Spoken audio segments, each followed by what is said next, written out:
السلام عليكم ورحمة الله وبركاته. ഇന്ന് സുബഹിയുടെ നിസ്കാരത്തിൽ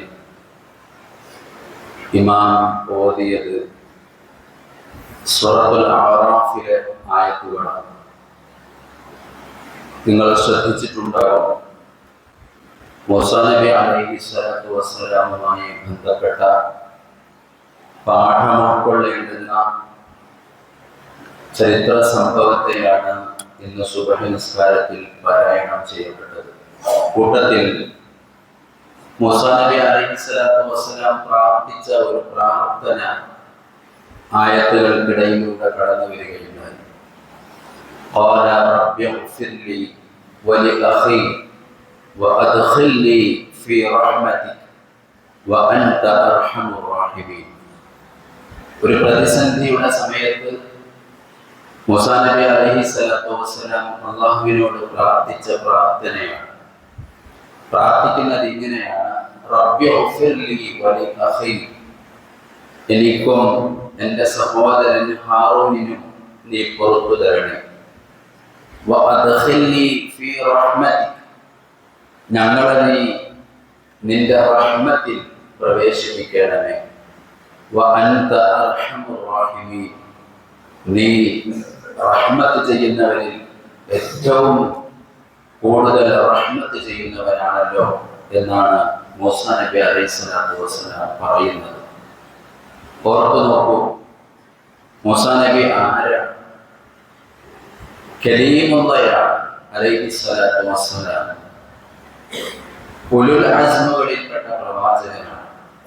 പ്രവാചകന്മാരുടെ കൂട്ടത്തിൽ അത്യുത്കൃഷ്ടരായ പ്രവാചകന്മാരാണ് ഉലുൽ അസ്മുകൾ. അതിൽപ്പെട്ട ആളാണ് മൂസാ നബി അലൈഹിസ്സലാത്തു വസ്സലാം.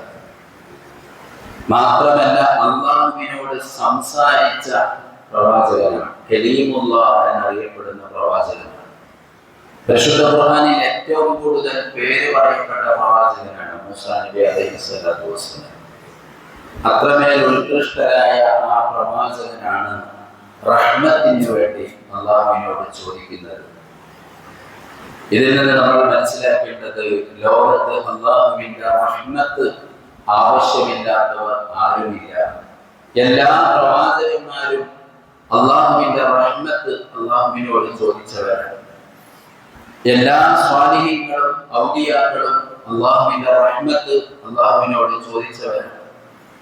വെള്ളിയാഴ്ച നമ്മൾ ഓതിക്കൊണ്ടിരിക്കുന്ന സൂറത്തുൽ കഹ്ഫ്, സൂറത്തുൽ കഹ്ഫ് ഇസ്ലാമികപരമായി ഈമാനികപരമായി അത്രമേൽ ശ്രദ്ധയോടെ സൂക്ഷ്മതയോട് കൂടി ജീവിച്ച ഒരു കൂട്ടം യുവാക്കളുടെ ചരിത്രം പറയപ്പെടുന്ന അധ്യായമാണ്. ആ അസ്ഹാബുൽ കഹ്ഫ് എന്നറിയപ്പെടുന്ന യുവാക്കൾ അല്ലാഹുവിനോട് പ്രാർത്ഥിച്ച പ്രാർത്ഥന അൽ കഹ്ഫിൽ നമ്മൾ എപ്പോഴും ഓതിക്കൊണ്ടിരിക്കുന്നു. റബ്ബന ആതിന മിൻ ലദുൻക റഹ്മതൻ വഹയ്യിബ് ലനാ മിൻ അംരിനാ റശദാ. പടച്ചവനെ, ഞങ്ങൾക്ക് നീ നിന്റെ അടുക്കലിൽ നിന്നുള്ള റഹ്മത്ത് നൽകണമേ എന്നാണ്. സകല വിശ്വാസികളും പ്രവാചകന്മാരും സ്വാലിഹീങ്ങളും എല്ലാവരും അല്ലാഹുവിനോട് പ്രാർത്ഥിച്ചുകൊണ്ടിരിക്കുന്നത് റഹ്മത്തിന് വേണ്ടിയാണ്. അല്ലാഹു അക്ബർ എന്ന് പറഞ്ഞുകൊണ്ടാണ് നിസ്കാരം നമ്മൾ തുടങ്ങിയത്. അവസാനിച്ചപ്പോൾ നമ്മൾ പറഞ്ഞത് അസ്സലാമു അലൈക്കും വറഹ്മത്തുള്ളാഹി എന്ന് പറഞ്ഞുകൊണ്ടാണ്. അല്ലാഹുവേ, നിന്റെ സലാമത്തും നിന്റെ റഹ്മത്തും ഉണ്ടാവട്ടെ എന്ന് പറഞ്ഞുകൊണ്ടാണ് നിസ്കാരം നമ്മൾ അവസാനിപ്പിക്കുന്നത്. രണ്ട് മുസ്ലിമീങ്ങൾ തമ്മിൽ കണ്ടുമുട്ടിയാൽ പ്രാർത്ഥിക്കുന്നത് അത് സമ്പത്തുണ്ടാവട്ടെ, നിനക്ക് ഔന്നിത്യം ഉണ്ടാവട്ടെ എന്നൊന്നുമല്ല. പ്രാർത്ഥിക്കുന്നത് ഇങ്ങനെയാണ്: ഒരാൾ മറ്റൊരു മുസ്ലിമിനെ കണ്ടാൽ അല്ലാഹു നിനക്ക് രക്ഷ നൽകട്ടെ, നിനക്ക് റഹ്മത്ത് നൽകട്ടെ. റഹ്മത്ത് അല്ലാത്ത പ്രിഫറൻസ് നൽകപ്പെടേണ്ടുന്ന, മുൻഗണന നൽകപ്പെടേണ്ടുന്ന, അല്ലാഹുവിൽ നിന്ന് കൂടുതൽ ആഗ്രഹിക്കേണ്ട ഒരു സംഗതിയാണ്. എന്തുകൊണ്ടെന്നറിയുമോ?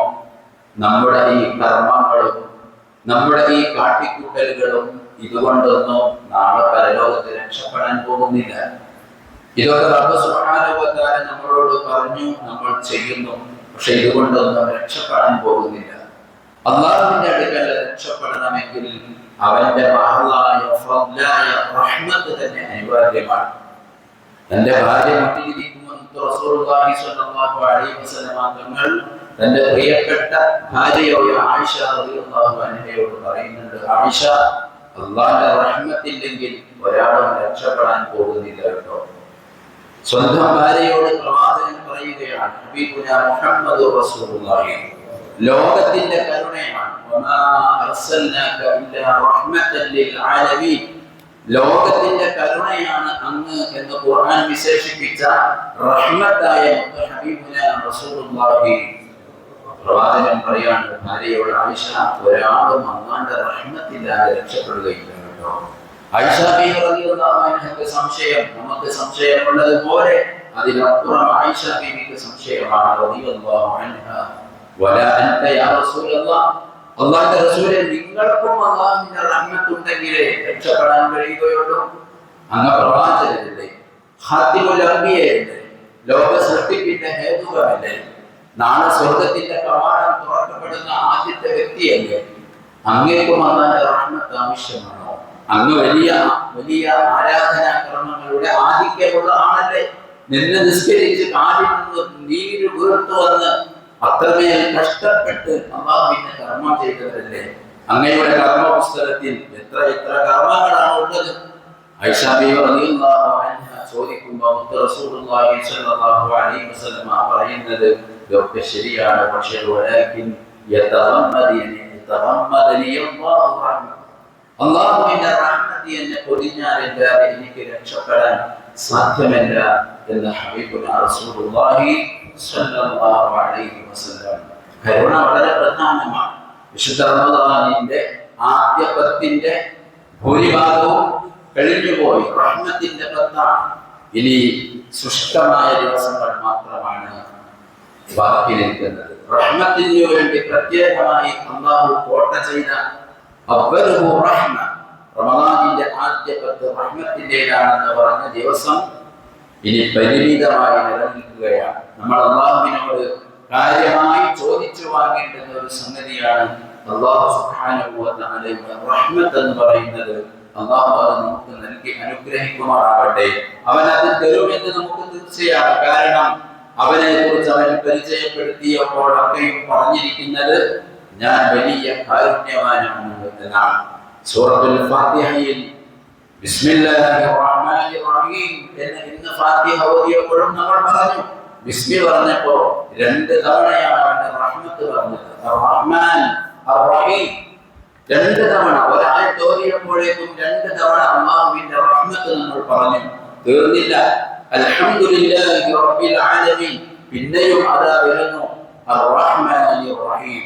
ഒരു ഫാത്തിഹ ഓതിയപ്പോഴേക്കും 7 ആയത്തുള്ള ഒരു ഫാത്തിഹ ഓതിയപ്പോഴേക്കും 4 തവണ അവന്റെ റഹ്മത്ത് നമ്മൾ ആവർത്തിച്ചു. 17 റക്അത്ത് നിസ്കരിക്കുന്ന ഒരു വിശ്വാസി 34 തവണ അവന്റെ റഹ്മത്ത് ആവർത്തിച്ച് പറഞ്ഞുകൊണ്ടിരിക്കുന്നു.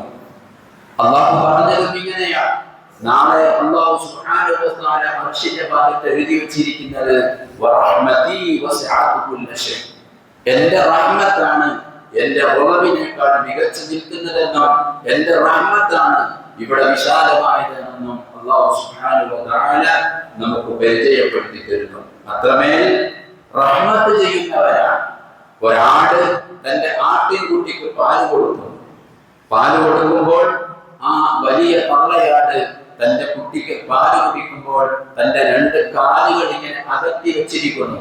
ഇത് കണ്ടപ്പോൾ കൂടെ നടക്കുന്ന സ്വഹാബികളെ വിളിച്ച് ചൂണ്ടിക്കാണിച്ചുകൊണ്ട് കാരുണ്യത്തിന്റെ പ്രവാചകൻ സ്വല്ലല്ലാഹു അലൈഹി വസല്ലം തങ്ങൾ പറഞ്ഞു, സ്വഹാബികളെ, നിങ്ങൾ കണ്ടോ, ആ ആട്ടിൻകുട്ടി പാല് കുടിക്കുമ്പോൾ അതിന്റെ തള്ളയാട് കാല് അകത്തി വെച്ച് കൊടുക്കുന്നത് കണ്ടോ? തന്റെ കുട്ടിയുടെ ചുണ്ടിൽ തന്റെ ശരീരത്തിന്റെ റഫായ പരുക്കമായ ഭാഗം തട്ടി അതിനൊന്നും സംഭവിക്കാതിരിക്കാനാണ്. ഇത് ആട് തന്റെ കുട്ടിക്ക് കാണിക്കുന്ന കരുണയാണ്. ഇത് അല്ലാഹുവിന്റെ കരുണയുടെ ഒരു അംശമാണ് എന്ന് ഹബീബുനാ റസൂലുള്ളാഹി സ്വല്ലല്ലാഹു അലൈഹി വസല്ലം ഹദീസിൽ ഇങ്ങനെയുണ്ട്, അല്ലാഹുവിന് 100 കരുണയുണ്ട്. ആ കരുണയിൽ ഒരു അംശം മാത്രമാണത്രേ ഈ ഭൂമിയിൽ വെക്കപ്പെട്ടിരിക്കുന്നത്. ആ കരുണയുടെ ഭാഗങ്ങളിൽ ഒന്നാണത്രേ തള്ളയാട് തന്റെ കുട്ടിയോട് കാണിക്കുന്ന കരുണ. അങ്ങനെയാണെങ്കിൽ 99 കരുണയും അള്ളാഹുവിന്റെ അടുക്കൽ ബാക്കിയാവുകയാണ്. ഇത് നമുക്ക് അല്ലാഹു സുബ്ഹാനഹു വ തആല നൽകേണ്ട അതിപ്രധാനമായ നമ്മൾ ചോദിച്ചു വാങ്ങേണ്ട കാര്യമാണ്. ആ റഹ്മത്ത് അല്ലാഹു സുബ്ഹാനഹു വ തആല നമുക്ക് നൽകി അനുഗ്രഹിക്കുമാറാവട്ടെ. റഹ്മത്ത് നമുക്ക് കിട്ടണമെങ്കിൽ നമ്മൾ റഹ്മത്തുള്ളവരാകണം. അത് അല്ലാഹുവിന്റെ ഒരു രീതിയാണ്. നമ്മൾ അല്ലാഹുവിനോട് ചോദിക്കുന്ന കാര്യങ്ങൾ നമുക്ക് കിട്ടണമെങ്കിൽ നമ്മൾ അത് അങ്ങോട്ട് ചെയ്തു കൊടുക്കണം. എല്ലാ കാര്യങ്ങളും അങ്ങനെയാണ്. ഹദീസുകൾ പരിശോധിച്ചാൽ നമുക്കത് മനസ്സിലാവും. ഒരു സ്വഹാബി വന്ന് റസൂലുള്ളാഹി തങ്ങളോട് ചോദിക്കുന്നുണ്ട്, മാ യംനഉനി ഖൽഖുല്ലാഹ്, അല്ലാഹു ദേഷ്യപ്പെടാതിരിക്കാൻ ഞാൻ എന്താണ് ചെയ്യേണ്ടത്? അല്ലാഹുവിന്റെ ദേഷ്യത്തിൽ തന്നെ രക്ഷപ്പെടാൻ എന്താണ് മാർഗം? ഉടനെ റസൂലുള്ളാഹി പറഞ്ഞു, ലാ തഖ്ള സല്ലല്ലാഹു അലൈഹി വസല്ലം, നീ ദേഷ്യപ്പെടരുത്. നീ ദേഷ്യമുള്ളവനായാൽ അല്ലാഹുവിന്റെ ദേഷ്യം നിനക്കുണ്ടാകും. നീ ദേഷ്യമില്ലാത്തവനായാൽ അല്ലാഹുവിന്റെ ദേഷ്യം നിനക്കുണ്ടാവുകയില്ല.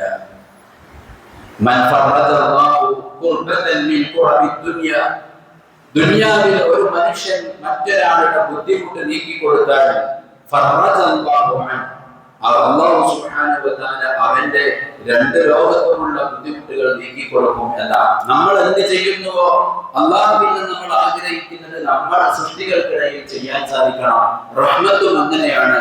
അല്ലാഹുവിൽ നിന്ന് റഹ്മത്ത് നമ്മൾ ചോദിക്കുമ്പോൾ നമ്മൾ അങ്ങോട്ട് റഹ്മത്ത് കൊടുക്കുന്നവരാവണം.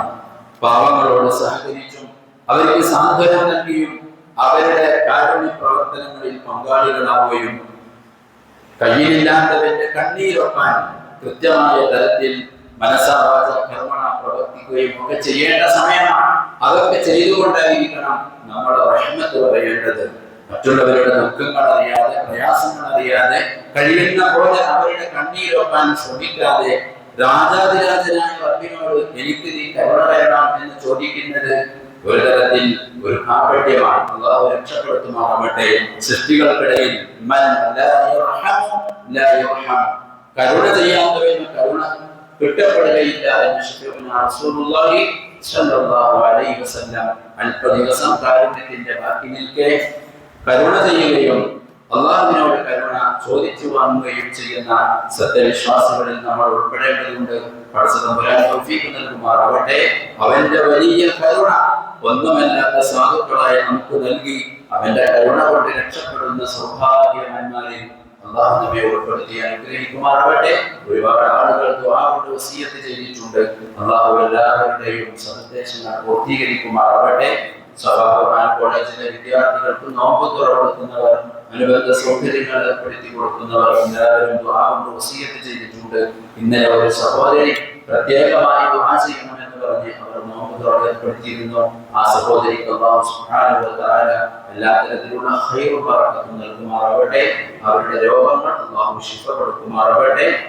അവർ വിശുദ്ധ ഖുർആനിൽ നൽകിയ അത്തരം സംവിധാനങ്ങൾ അല്ലാഹു പൂർത്തീകരിച്ചു കൊടുക്കുമാറാവട്ടെ. അതുപോലെ ഇതുമായി ബന്ധപ്പെട്ട നമ്മുടെ മസ്ജിദ്, മദ്രസ, നമ്മുടെ സ്ഥാപനങ്ങൾ ഇതിനൊക്കെ നിലനിർത്താനും ഇതിനോടൊക്കെ കൂടെ നിൽക്കുന്നവരുമായ സകല ആളുകൾക്കും അല്ലാഹു ഖൈർ പ്രദാനം ചെയ്യുമാറാവട്ടെ. വആഖിറു ദഅവാനാ അൽഹംദുലില്ലാഹി വസ്സലാമു അലൈക്കും വറഹ്മത്തുള്ളാഹി വബറകാതുഹു.